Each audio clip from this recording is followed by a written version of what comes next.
Hello Sumit sir. হ্যাঁ হ্যাঁ জি sir বলুন।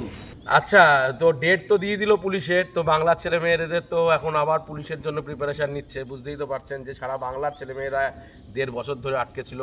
হ্যাঁ শুনেছি তো, সামনে নভেম্বরে তো পরীক্ষা 30 তারিখ। আর হ্যাঁ ইংলিশ থেকে তো 10 নম্বর থাকবে এখানে। তো ইংলিশ নিয়ে আমরা কি ভাবতে পারি? ইংলিশ কি আমাদের রেডি? আপনি কতটা রেডি ইংলিশের জন্য, আমাদের বাংলা ছাত্রছাত্রীদের জন্য একটু যদি বলেন। নোটস তো রেডিই আছে, সম্পূর্ণ বাংলায় নোটস রেডি করে রেখেছে। আপনি কি বলছেন?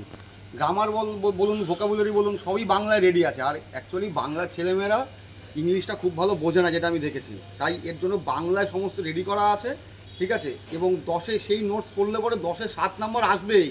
আর যে একটু ভালো বোঝে তার তো 10-এ 10 হবেই। তো কোনো চিন্তা নেই। ঠিক আছে ঠিক আছে, বেশ বেশ বেশ ঠিক আছে, কোনো চিন্তা নেই। একদম জমিয়ে ক্লাস শুরু হবে এবং বাংলা ছাত্রছাত্রীদেরও আমি অবশ্যই জানিয়ে দেবো, চিন্তা নেই। অনেকে বলে ওল্ডার মানে বয়স্ক, আবার এল্ডার মানে বলতে পারে না। নাউন তোমাকে বসাতে হচ্ছে।